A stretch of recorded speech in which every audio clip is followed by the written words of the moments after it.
Hey, what's happening? What'd you guys get up to last night? I, of course, am Bill Sylvie, aka the Dungeon Delver. It's good to see you. It's good to be seen by you. It is really good to be seen by you. Um, I want to thank everybody who has reached out with messages of support, your best wishes. Uh, really, if I could take a minute, if I could use this platform for something positive, uh, donate to the Red Cross. Okay. Donate blood, food banks, anything you can find that's legitimate, and you can check them out on the web. You can Google that's going to relief aid in Florida. Please, please, for the love of God, do it. I want to spend as much time talking about T1 as we can tonight, but I want to point something out to you. We got exceptionally lucky. Like, I was sitting in the house. I was up until 8 o'clock this morning. I did a 24-hour shift yesterday, and I'll tell you what I did in just a minute. But I was here up all night.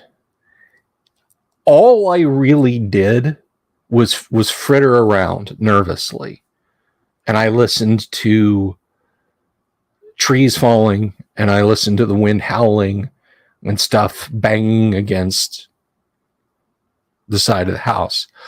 I slept from 8 a.m. until about 2 this afternoon. And when I took Zeus for a walk and walked around the neighborhood, I saw a whole bunch of tree branches and a whole bunch of knocked down fences. If you know anything about Florida, you know that, like, the wooden slat style fences, privacy fences, last about 3 years and then they're rotted. They're useless. So anything above a thunderstorm will generally knock them down. And the lightweight plastic vinyl ones, same thing. Same thing. They'll just get scattered. So that's what we got. One person, God bless them, had a generator on. One person off in the corner of the neighborhood was without power. Thank you, Jimmy Invictus. Thank you for donating.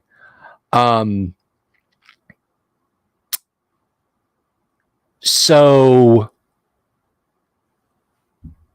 you know, I was like, well, that wasn't so bad after all. It was kind of scary. You know, it was kind of scary. And then I sat down and I started looking at Southwest Florida. Southwest Florida got hit with the explosive force of a few tactical nuclear weapons. That's not nerd hyperbole. That's not me saying something because tactical nuclear weapons, that sounds cool. No. If you know anything about the science of hurricanes, and you have to if you live in Florida,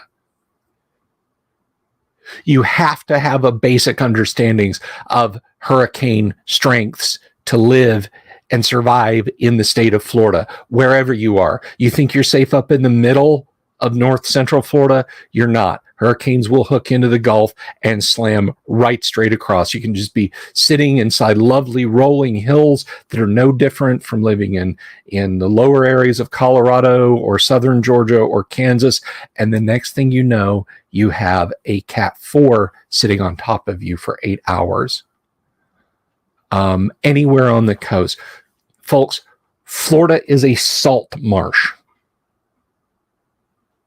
Up to Valdosta, Georgia, this is a salt marsh. It won't be here in 500,000 years. And I'm not talking about climate change or anything like that. I just mean the normal things that Mother Nature does. I would say probably in 500,000 years, this state is gone for the most part. Thank you, TJ. Thank you very much. Greetings, Chris.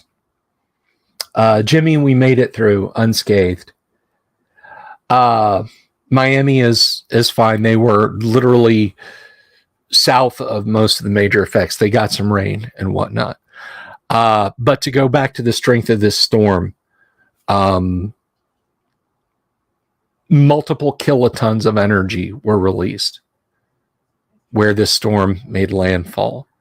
It landed as a Category 4 storm that is winds in excess of 115 miles an hour. And it sat there. It moved at 9 miles an hour. It moved at 9 miles an hour. Imagine having a house being blown by winds of 115 miles an hour for hours and hours and hours. That's what people down on the southwest coast of Florida faced. By the time it got up here, it was a mere tropical storm. We had gusts of 60 and 70 miles an hour, but sustained winds from the high 30s to the low 50s. So it didn't do us a bunch of damage. Southwest Florida is wiped out. There is an island down there called Sanibel Island. Its connection to the mainland is by a causeway. That causeway is gone. Anyone living on that outer island is stuck there for an indefinite period of time. It's gone. To say we got exceptionally lucky in Central Florida is a vast understatement. And there are places around us that are still flooded and will be flooded for multiple days. When I was walking Zeus this afternoon, we were walking up the middle of the street because the sidewalks were creeks. And you don't walk through floodwaters. I don't care where you are. I don't care if you're in Iowa or California or Washington or New York or Maine or Alabama or Texas. You don't walk through floodwaters. There's all kinds of horrible shit. You see those pictures of people walking their dogs and everything. That's asking for any amount of horribleness. There were houses, I guess, that used natural gas down there that in the Southwest that took hits from the hurricane and exploded and burned.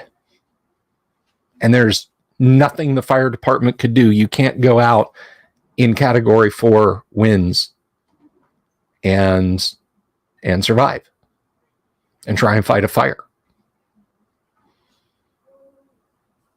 I mean, imagine that. Not even pieces of pieces. Your home atomized. So when I say it's like it got hit with multiple tactical nuclear weapons, it's like it got hit with multiple tactical nuclear weapons. And in the state of Florida alone, there have been 12 deaths, which, as casualties from these things go, if you remember Katrina, if you remember Andrew and so on, that's fairly small. That's 12 families in mourning. So that's what we've been through. And I wish I could say that I was super clever and I had straps across the house and a shield wall built around us and everything, but I didn't. I just kind of sat here terrified. From 8 a.m. yesterday until about midnight, my wife did laundry and I cooked because I didn't know if I would have power. So I barbecued about 3 pounds of chicken, an entire rack of ribs. I was making pancakes at midnight because I didn't know if I'd be able to cook the next day. And cold pancakes are better than nothing for breakfast. So, but my house is largely undamaged. I haven't been out back to look at the back side of the roof, but we are largely undamaged. Thank you, Jimmy. I was very glad to make it through. So donate to official charities, donate blood. If you have loved ones down here who are down on that coast, they might need to come live with you. You know, Doomsword, who of course plays Turgo in the Monday night AD&D game, and he plays in the Friday night Gamma World game, and I'm forgetting his character's name off the top of my head, and I apologize for that. Doomsword said he saw it start as a Cat 1 hurricane when it was entering his neighborhood. And then when it got on the other side of his neighborhood, it was a tropical storm. Now, these are not like, if you ever click a dial that's got like click stops and it doesn't just smoothly rotate, that's not how these things work. A hurricane's intensity smoothly rotates. That's not like, oh, it was a Cat 1 hurricane, now it's just a tropical storm. That can be a difference of sustained winds of literally 5 miles an hour, which is no difference at all.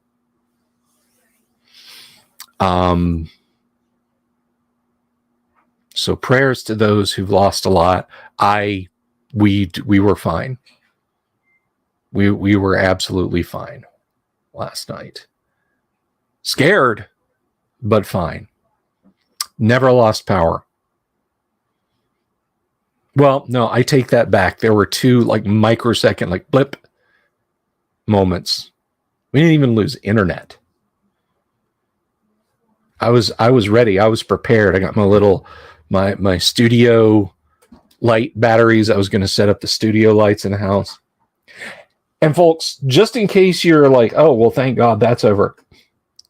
There are outer bands of it still affecting Florida. If for the people over on the East Coast, there are people over on the East Coast still in tropical storm conditions. I have friends. Yes, Doomsword and family are doing okay. I have friends in the Carolinas, internet friends. Get ready. Get ready. It's coming for you. It's back out over the water, and it's already back up to a Cat 1. Could be a Cat 2 by the time it gets there, because it is slow. Well, that's all I've got to say about the storm.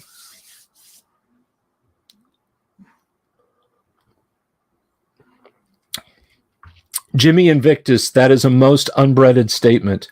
Yes, shout out to all the first responder personnel and infrastructure workers. We did. I lucked out. We cast a little bit of weather control, and we lucked out. So I'm treating myself to another brew, and this is, once again, Shock Top Hurricane Snacks. And it is tasty. Yes, first responders, infrastructure workers, if you're with a power company, a water company, fire, police, National Guard, Coast Guard, whatever is needed. And I want to take a quick serve because I thought this was funny and stupid. Someone posted up on one of the Facebook groups that I read. There's a really lovely diorama of a Coast Guard. It was just incredibly well done. Acrylic water, everything. It was a Coast Guard helicopter deploying a rescue worker into heavy seas. And they to hold the helicopter up, of course, they used the deployment cable basically was the rod holding it up. And it was fantastic. And I'm always reminded of the words of the Eternal Father, you know, the Seaman's hymn. And if you served in the Navy or whatever, you know the Eternal Father well. And I posted the lyrics. And look, I'm sorry. Like, if you watch my show, specifically the person I'm about to refer to, if you watch my show and you're a regular, and what I'm about to say offends you, too bad.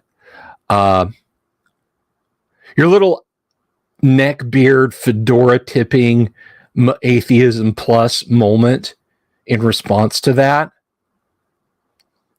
fuck you.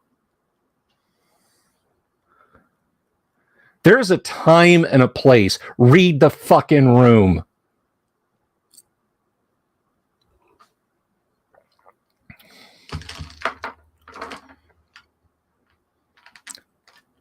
Going to come across like the sort of guy that would stand outside the Santa Claus photo booth in the mall and yell at kids, "He's not real!" Read the fucking room. All right, that's enough of that. That's enough of that. We're not going to, no negativity. This is now a no negativity zone. Because we have some Hommlet to visit, guys. It is Village of Hommlet visitation time. Our ongoing series about the Village of Hommlet. Our Let's Read of the Village of Hommlet. So let's get over to it. Let me see here. My janky PDF of the Village of Hommlet.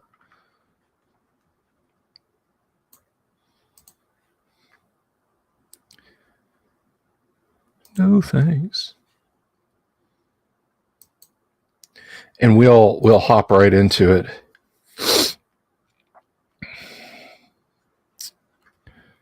And let's share screen, share screen, share,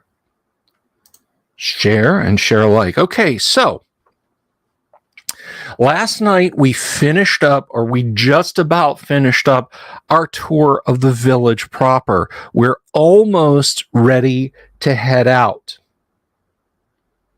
We're almost ready to head out. So let's hop over to the guard tower and see what's happening.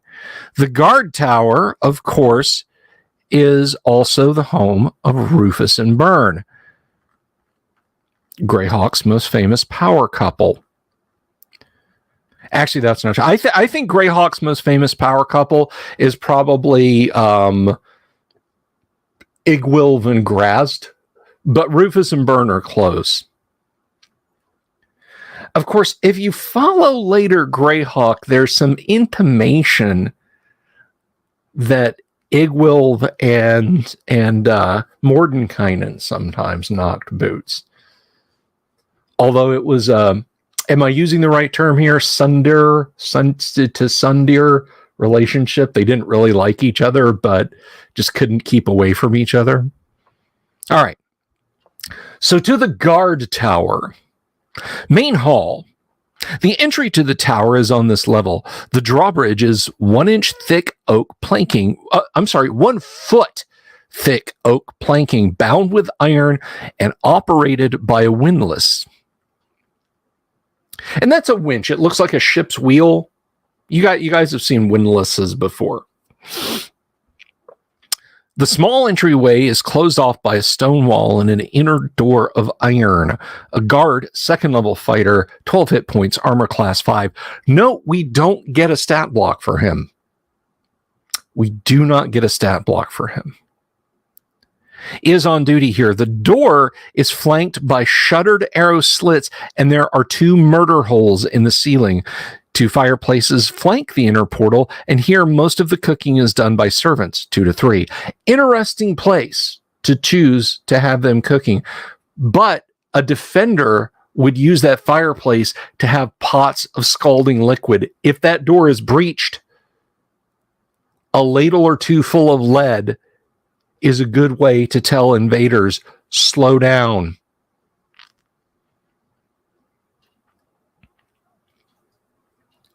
The lords of the place sit in judgment or at table in the curved alcove. Trestle tables can be extended down and across to accommodate about 40 people when a feast or revel is held.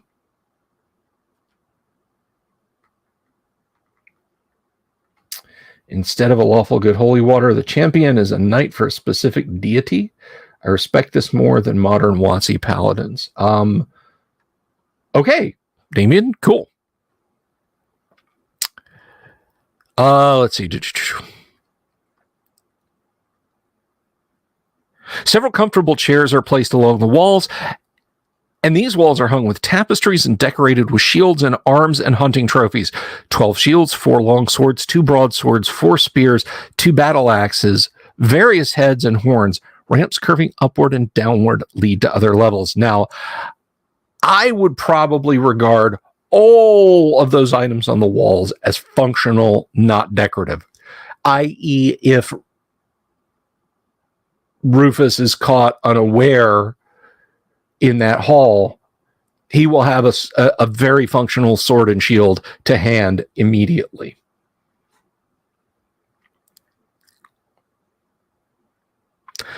Lower level. This is the ground level where the outer batter splay thickens the wall.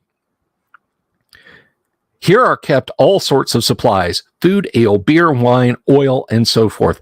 The place is not pierced with slit arrows. Ramps lead up and down to other levels of the tower. And we have a dungeon or cellar level. Horses are sometimes stabled here, and there are heaps of straw, hay, and oats to provide.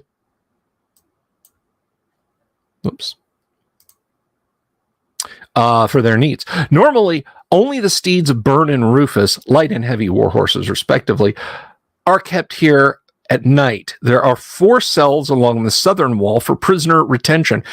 Each is closed by an oaken door, barred, locked, and chained. There are also fetters and chains in each cell. The secret door leads to a small natural cave with a spring. Interesting. Yes, it did, Ricky. Thank you. Hall and ladderway. The upper levels of the tower can be reached from this point by a steep set retractable wooden stairs about 3 feet wide, very similar to a ladder. A guard, 2nd level fighter, 11 hit points, armor class 5, armed with a longsword and shield, is on duty at the foot of the ladderway.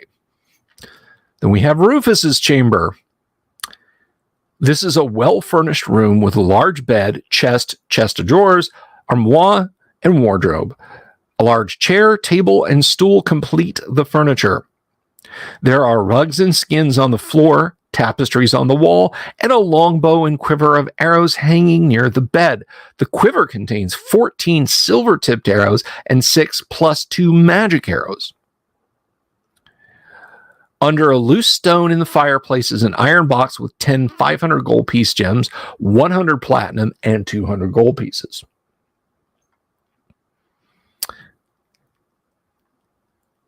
And Booern's chamber. Thank you, B. Thank you. There are people in this state who are not okay, though, as I was saying at the beginning. Anyway. This room is quite similar to that of Rufus, although it is more Spartan, and a workbench occupies much space that a narrow pallet, instead of a comfortable bed, serves the magic user. Various items of use to magical research, alembics, beakers, jars, flasks, and the like, filled with strange substances, line shelves. A clutter of parchment sheets, scrolls, and a few books are spread on a table/desk. Clumps of dried vegetable matter, bunches of herbs, bones, skulls, and bottles of fluids fill a wall case, hang from the ceiling, etc. Robes, cloaks, and capes of various sorts and color are hanging from pegs near the entry, and a large black staff leans against the wall there. It is just a staff, not magical at all, except that it has Nystel's magical aura cast upon it. By the way, DMs, always use Nystel's magical aura whenever you can. Never don't use Nystel's magical aura. Cast it on every coin in 200 gold piece pile.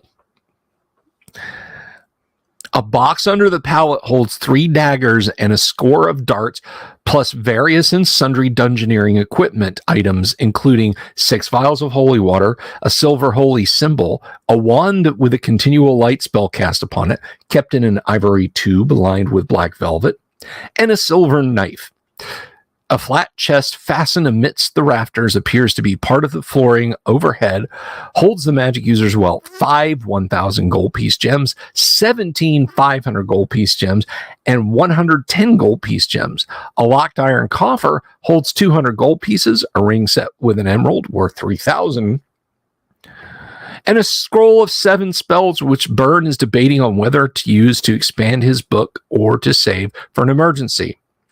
And it's got mirror image, pyrotechnics, web, read language, suggestions, ice storm, and rock to mud. Burn. Add them to your spell book. All of them. I mean, maybe read languages and suggestion, no. But every one of those spells, if you don't already have them, needs to be in your damn spell book. Every one of those needs to be in a magic user spellbook. I don't care what it is or how you do it. Those are too important to have and to risk not being able to get later. Then we got the hall. The ladder way from below exits here, where an iron door leads to the parapet surmounting the lower level. Another ladder way extends to the upper level of the tunnel of the turret. Sorry. A barrel of 20 javelins is beside the door and the parapet. As noted previously, the battlement is machio-collated. I don't know how to say it. The merlins pierced for archers, and at positions marked A, there are light catapults. That's right. They have artillery. One at each, with smooth boulders and small rocks stacked around the base of the turret and near the engines as well. 2 guards are on duty here.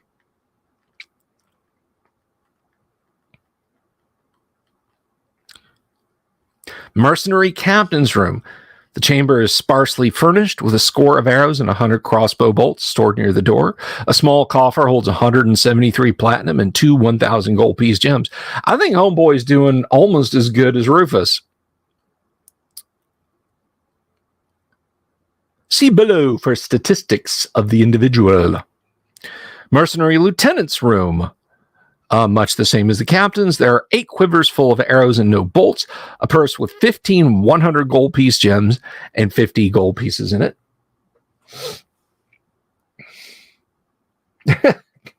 I don't disagree with you, Chris. Top level of turret. The place is filled with racked pallets for the men-at-arms, who generally sleep here but are otherwise elsewhere. Turret roof. This position is reached by a ladder from below. The battlements are that M word with pierced merlons. There are 2 scorpions here. Make your Rocky Like a Hurricane jokes now. Along with a long box which holds 30 heavy spears which they fire. Another chest contains rags and pots of oil for the fashioning of flaming missiles to discharge from the scorpions. There is usually a guard here also. Mercenary troops. These men are all neutral, chaotic, or pure neutrals in alignment. They were brigands for a time, but they decided that there was better pay and less risk serving Byrne and Rufus, who took them prisoner and then spared them. Loyalty is good and morale is high. They have had some action against other marauders to get top money, and spend an ample amount of off-duty time drinking and carousing at the inn. There are 2 leaders and 16 men-at-arms. The captain is a 5th-level fighter, 31 hit points with splint mail, a +2 shield, and a +1 sword, a crossbow, and a dagger. Strength 13, intelligence 11, wisdom 13, dexterity 14, constitution 11, charisma 14. Note, not a single 15 in there. So this cat is not going to adventure. Matriculations. Do I have that right? Matriculations. Matriculations. Lieutenant. 4th level fighter. 28 hit points. Chainmail +1 shield. Flail, crossbow, dagger.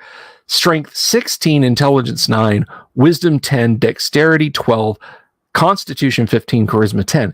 This guy could be an adventurer. Both of these leaders like the village, and they have no desire to leave it or their current employment. And then we have the men-at-arms.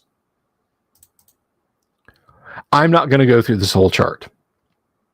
This is on page, 12 of the module. You can look at it, but it is nicely ordered table of men-at-arms. And there's a footnote here. Numbers followed by a C indicate the individual is adept at operation of a catapult. S indicates a scorpion. And all of these men-at-arms are capable of winding and loading these devices. So there's the village of Hommlet, just like the module says. We're done, right? Wrong.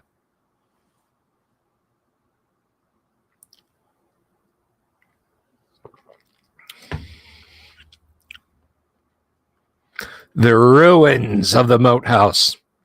And there I threw down my foe and smote his ruin upon the mountainside.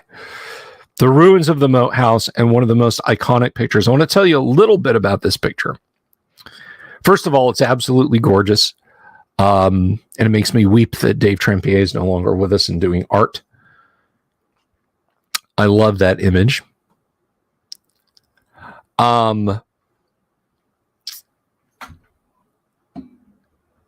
Every year first at Lake Geneva Gaming Convention and now at GaryCon, Paul Stormberg runs a chainmail game that is all about the siege of this moat house. He has a rebuilt moat house model. And if the forces of good win, because it's all modular, he puts it together like this, like you see in the drawing.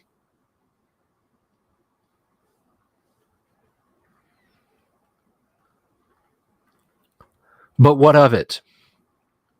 Not what of his work. His work is awesome.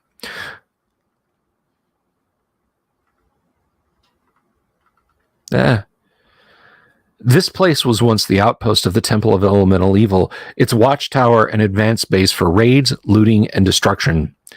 From this area, servants of the temple were to bring the village of Hommlet and all the lands around it into subjection. I think you could have said subjugation, Gary. The subjugated folk were then to be used as slaves to construct yet another fortress further west as the evil power of the temple spread in ever-growing rings to encompass all of the land around its base. In fact, this outpost was ignored in the destruction of the temple, for the army of good which came against the wicked hordes was so strong as to be totally immune to any pinpricking from the garrison of the moat house. Only after the battle which destroyed the main armies of the Temple of Elemental Evil had ended was attention turned to the place. Then a detachment of horse and foot with a small siege train came to the marshlands to lay the castle low. The common folk for miles came to help, and the moat house was surrounded, cut off, and battered into extinction. The place is now shunned by the people of Hommlet, who hate its former evil and the memory of the terror brought to them by the Black Lord of the fortress, a vile cleric of damnation, and his evil men and humanoid troops.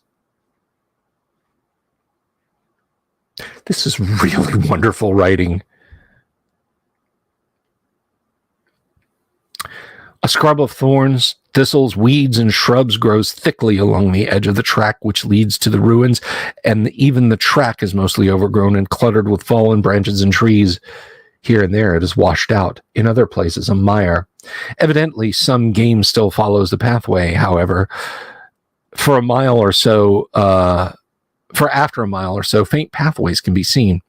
Even considering this, going is slow, and it takes over an hour to reach the place on horseback, 2 to trudge along on foot, and considerable hacking and clearing is necessary to make the way passable the first time, so double the time is required. After 2 miles of distance, the land begins to sink and become boggy as the track turns more northerly and tall marsh plants grow thickly where cattails and tamaracks do not. Off to the left can be seen the jagged silhouette of the moat house.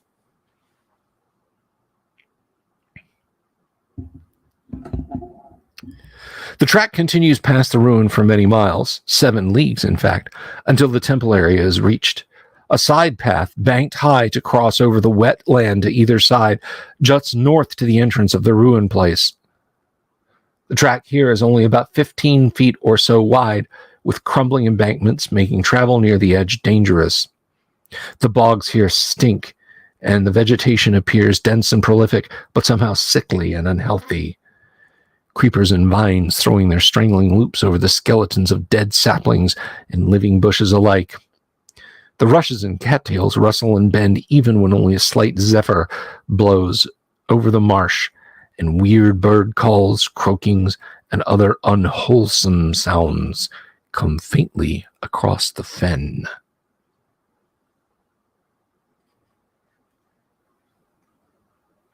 Guys,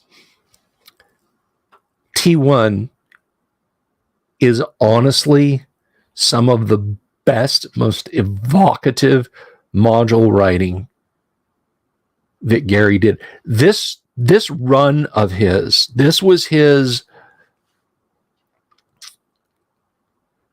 This was such a great run. I mean, the descriptors here: WG4, S1, S4.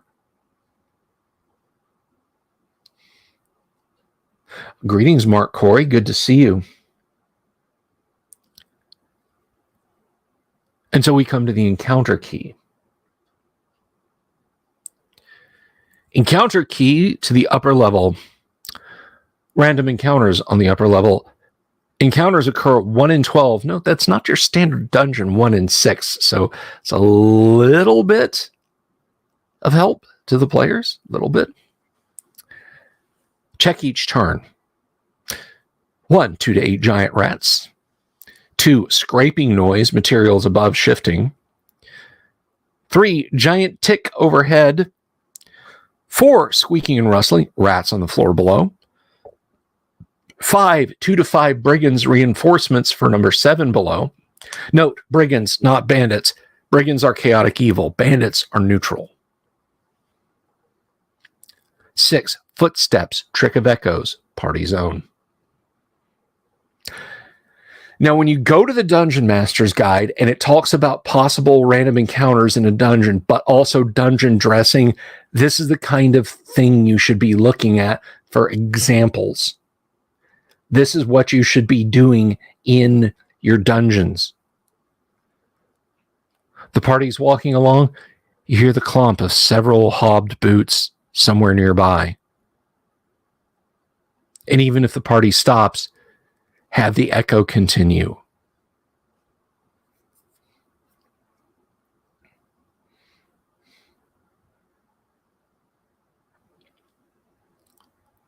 Note that all monsters encountered are in addition to those indicated on the key hereafter.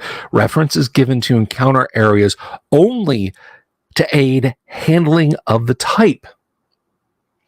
It does make the world more alive. It truly does. So area 1, 6 giant frogs, and we've got all their stats there. You have a monster manual. You can see the giant frogs. So with regard to monsters, again, you have a monster manual.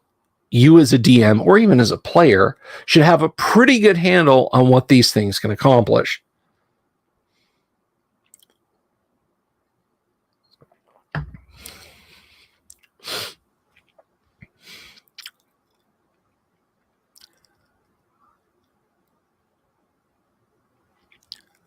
These nasty things will leap from their lurking places in the tall weeds near the edge of the pool, attacking madly, for they are voraciously hungry at all times. They will surprise the party, 1 through 4 on D6. If mounted, check to see if the horses panic and throw their riders or plunge into the marsh and become mired. The 2 larger frogs weigh over 150 pounds each. That's bigger than a bull mastiff, guys. A frog bigger than that.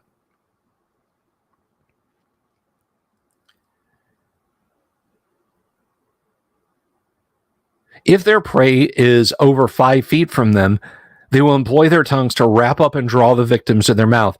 The others merely attempt to bite their prey to death. The largest frog has a 100 gold piece gem inside, while the others have nothing.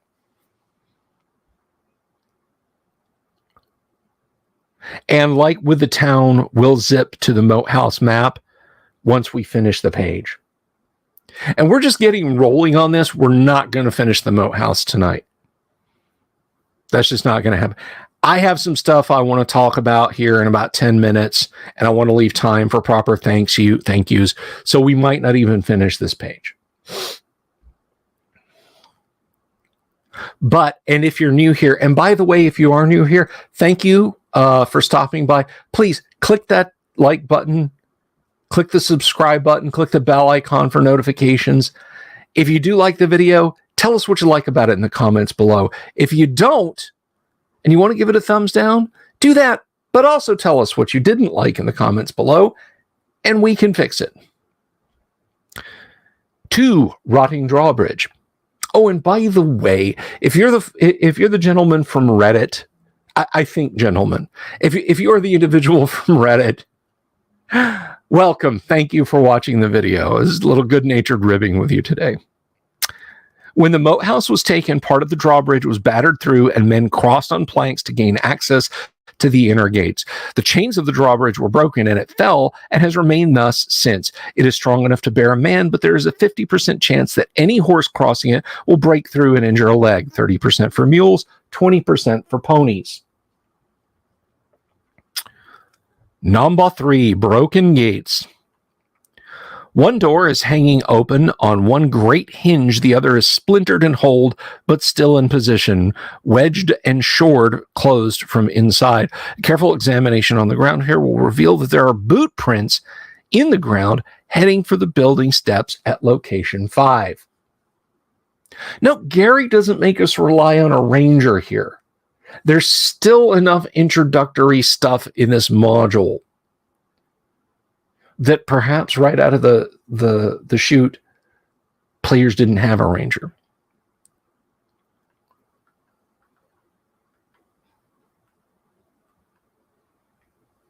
And I love this tower. This is one of the iconic things. I put this in my dungeons so often. Not this exact encounter, but if you got an enclosed space in an abandoned area that the player should go into, put a drop spider in it. Tower with upper portion collapse. The inside is too dark to determine what is there if an arrow slit is peered through, and even infravision will reveal nothing, for its occupant lurks above. Not as a lurker above. That's a bit much to hit a first or even second level party with. Huge spider, 14 hit points, armor class 6, move 18. I wasn't going to do stat blocks for monsters. Surprises on a 1 through 5 in 6. This great wolf spider is crouched on the remnants of the upper floor some 15 feet overhead, and as soon as anyone steps in, it will leap and bite. A scattering of husks and a few bones on the floor of the place might give the characters a warning, although the gleam of coins might tempt investigation, for there are 38 silver and 71 copper amidst the rubbish, as well as an ivory box the size of a large book, easily worth 50 gold pieces or more to the right buyer.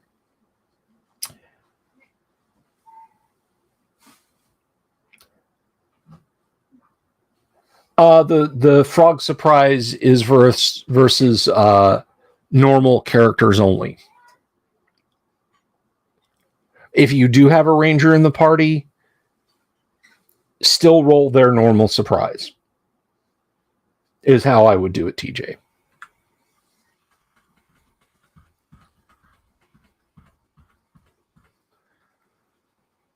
Considered steps to the house portion of the fortress.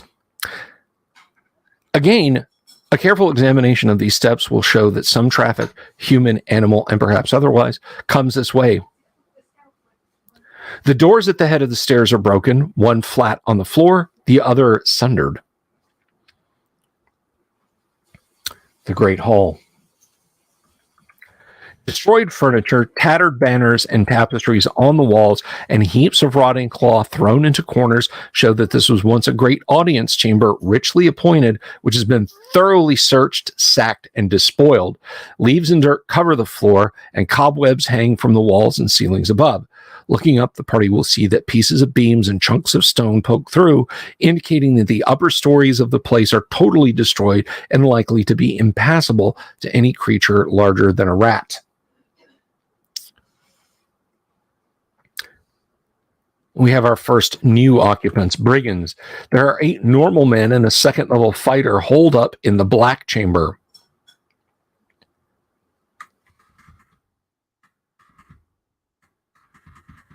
Quarters of the former lord of the castle. The heavy door has been repaired by these outlaws, and it can be barred as well as bolted as it usually is. The brigands are. And then we have the leader and 2 through 9 and all of their stats. Leader has 17 hit points.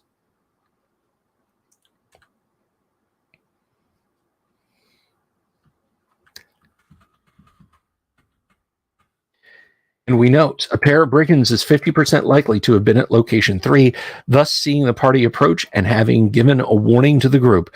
Another watcher always peers out the escape route, the ruined wall, and the stepping stones across the moat in the southeast corner of the chamber. If the party appears weak, the brigands will hide in the clutter of wrecked furniture in the room and take the entrance by surprise, 1 through 5 and 6. If the party looks reasonably capable, they will lock the door and leave if it is battered, taking their petty loot only and leaving the rest safely hidden. If the adventurers appear overwhelming, they will sneak out as soon as the party enters the moat house, taking all of their loot with them and heading for greener pastures. Each brigand has 3 to 18 silver with him, and number 2 has 2 8-gold piece has 2 to 8 gold pieces and 3 to 12 electrum. The leader has 5 to 20 platinum, 1 to 2 50 gold piece gems, and a gold chain worth 200 gold.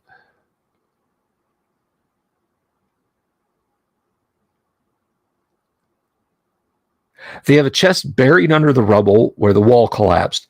It holds 2,000 copper, 2 bolts of fine cloth worth 60 gold, a crystal flagon and 4 goblets worth 80, an inlaid wooden box with ivory handles and decorations worth 45, and 4 +1 magic arrows. 3 turns of digging are required to uncover the chest of loot. The chamber is floored in black flagstones, has ebon-colored wall hangings, burnt and tattered now, and the jumbled wreckage noted. The brigands pitch bedrolls in odd corners, and the remains of fires can be noted in the northern fireplace.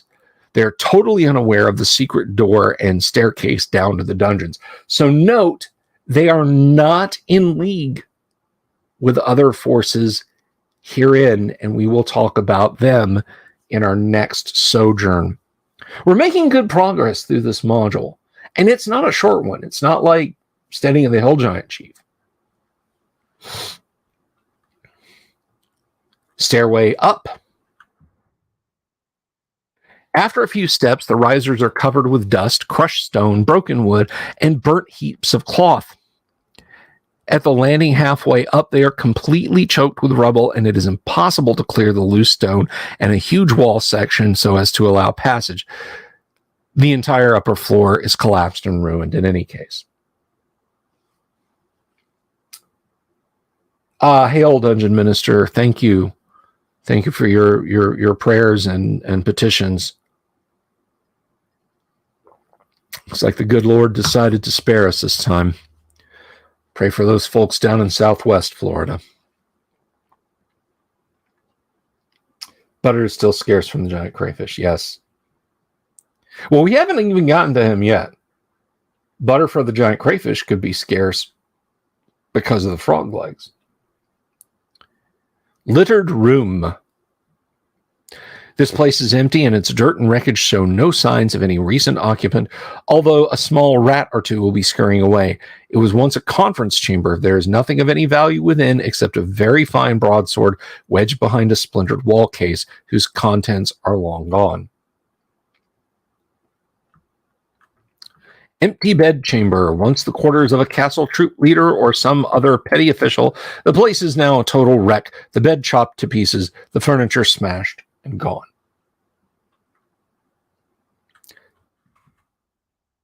Salon. This room was once very opulent, obviously a place where many expensive furnishings were, for the bits and tatters that remain still look rich, although there's nothing of value left. If the party seeks to investigate the room, scores of bats will angrily flutter around, and in the confusion, it is 75% likely that whatever is held for a light source will be dropped and be extinguished. If anyone is striking at these bats when the lights go out, it is 50% likely that he or she will strike a party member, the one nearest. If a hit is scored, normal damage from the weapon accrues to the unfortunate victim.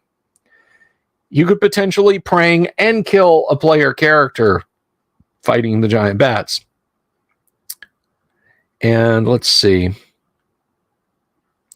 Do we want to... Yeah, we'll finish 12 and start with 13 tomorrow. So I don't want to just break off in the middle. Giant snake. It's over 12 feet long, not 12 inches, 12 feet long.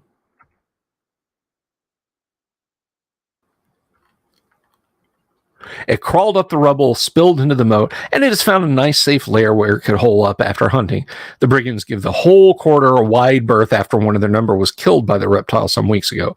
In the litter of its nesting places a jeweled dagger worth 850 gold. And we'll have a quick upper level. Is that it? Nope, let's see. Ruins of the Moat House. And so we've covered... There's 1 with a pond with the frogs, 2 the door, 3 the ruined gates, 4 the tower, 5 the stairs, 6 the large chamber, 7 the ruined corner tower, 8, 9, and so on through 12 and 13. So it's a very simple map, and I have enough Dwarven Forge that I can lay this sucker out, and that makes me happy, and enough room on the table to do it. So snake is good. Snake is all right. I'm more of a gator fan when it comes to reptile meat, though. I got to be, if I'm being 100% honest with you, Jimmy. And I am. Okay. So that's where we leave off tonight. Tomorrow night, we will continue with the module because we've still got that whole western section and then down into the dungeons underneath that have been hinted at. But before we wrap for the evening, before we get to credits, I want to take a minute because there's something I feel like I need to address that is of such small import. Comparatively speaking, it's almost ridiculous. But we're at a time where we can now pay attention to the ridiculous again, I hope. And that is this.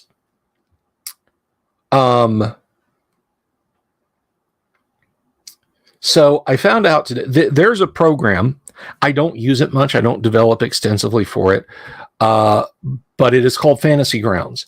And it is a very, very incredibly complete virtual tabletop system for playing classic Dungeons and Dragons. You can mutate it and bend it a little bit and get it to play OD&D or basic D&D of various types. And of course, first edition AD&D and second edition AD&D. It was actually originally created to be, I think, Hackmaster or 2E. I can't remember which of those it was supposed to be. With Wizards of the Coast permission, they started releasing modules. I mean, classic modules like Village of Hommlet or Against the Giants or Tomb of Horrors or Lysandra the Mad or, you know, Oasis of the White Palm, whatever. But you had to be fairly adept at code and graphic design, but you could do it with Wizards' blessing because it's their IP. Wizards has now announced you do not have permission to create modules for Fantasy Grounds for anything other than 5th edition. You cannot.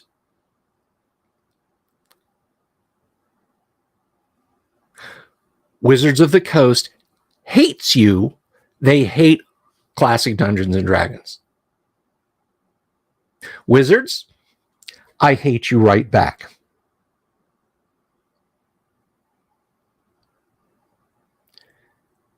And anyone saying, oh, grog, cry some more, grognard. Guess what's coming for Roll20? Guess what? Roll20 users, guess what's about to happen to you? All you people who are like, oh, I'm just going to take this module and then run it with Fate or Fudge or Torchbearer. Don't laugh. You're next. I would estimate that this is probably heading towards the end of of classic Dungeons and Dragons. They're just going to flush the entire D&D Classics line down the shitter. They may even have somebody working in the background to say, oh no, we're converting all here are the conversion document PDFs. If you already own a copy of Village of Hommlet, here's how you convert it to 5e, but you're not going to get the modules from us anymore. So that is what is going on. That is what has happened today.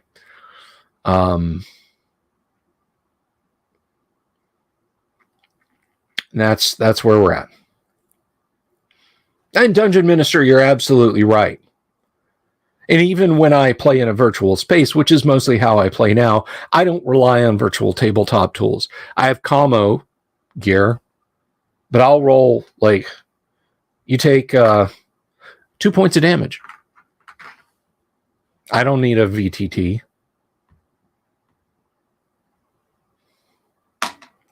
And people who are latched so firmly onto the poison-filled teat of Wizards of the Coast that you can't conceive of letting go and playing classic Dungeons and Dragons with little more than getting on Discord or Zoom or Facebook chat, or heaven forfend, meeting people at a store. Well, I have nothing but pity for you. It's not about just playing a video game, Dungeon Minister. There are people who legitimately relied on this because it was a lot of fun. It was an easy way. It was a lot of work off the shoulders of DMs, being able to just pop in and use Fantasy Ground for maps. It's gorgeous. It's very neat. I have cameras in Dwarven Forge. It's not for me. But it's about Wizards of the Coast bringing the axe down and taking everything that they can away from classic D&D again, and starting here to do it. Sorry for your eardrums.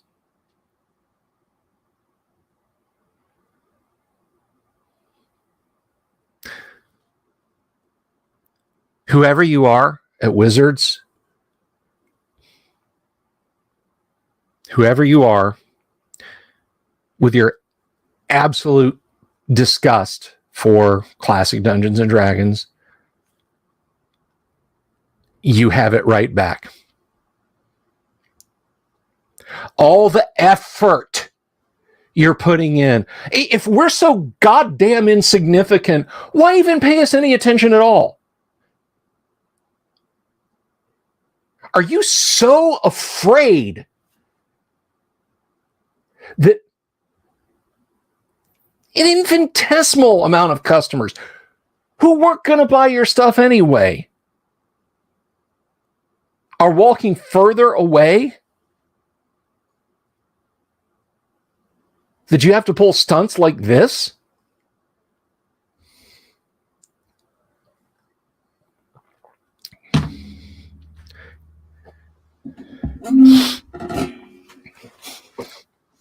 You're awful people, Wizards of the Coast management, and you have my deepest sympathies.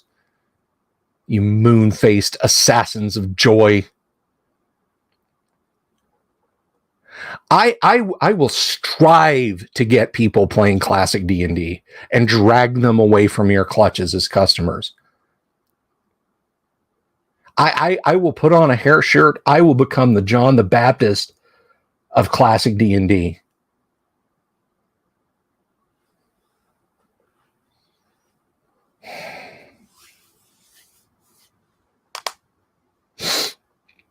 I have blood pressure medicine.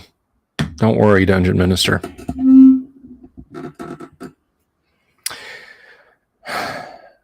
So let's wrap on something positive. I'm still here.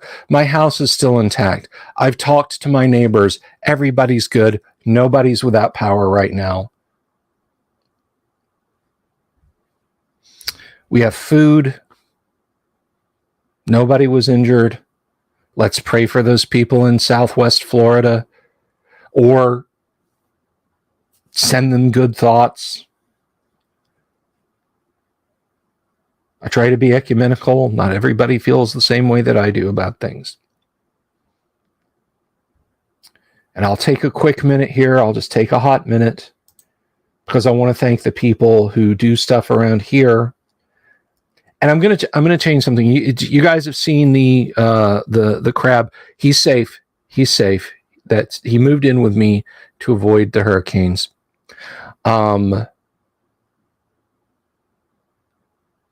If you want to do that, that's fine. But for right now, I recommend just this time,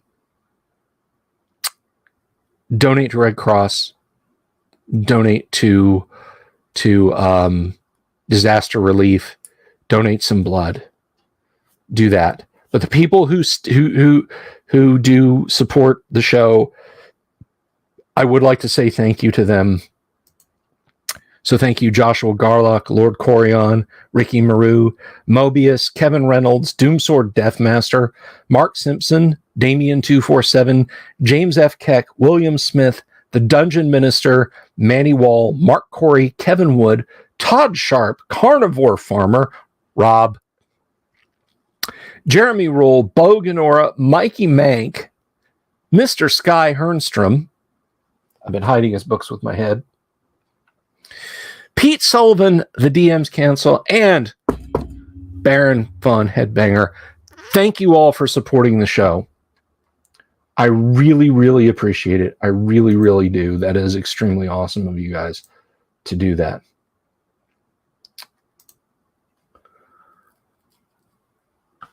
Bill's Moat House stands strong. Well, it's not a moat house of evil. It is a moat house of good. It is an outpost of the Temple of Elemental Awesome. Baron Von Headbanger, sorry, you're just checking in, my brother, and I'm just checking out. Thank you, everyone, for listening tonight. We will be back tomorrow. We will be back tomorrow for more Village of Hommlet. And we will also be playing the last session until the end of October of Gamma World. Because starting the first week in October, guess what? Call of Cthulhu. That's right, Chaosium's Call of Cthulhu. You'll want to be there for that. So thank you, everybody. Thank you all for stopping by. I love you all. I really do. I do this for you guys, and you guys are about the best audience a creator could ask for.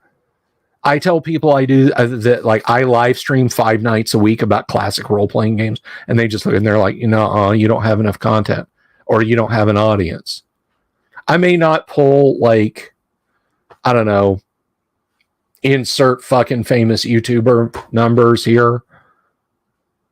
But the reality is I have you guys and you're an awesome audience, and I can sit down and I can go through the list and I can thank each one of you individually. It's not just some fog of comments that zip up the screen before I get a chance to read them. So you have to spend super chat money to talk to me. And I just want to address this just before I go. Critical Reel, that's right, Dave.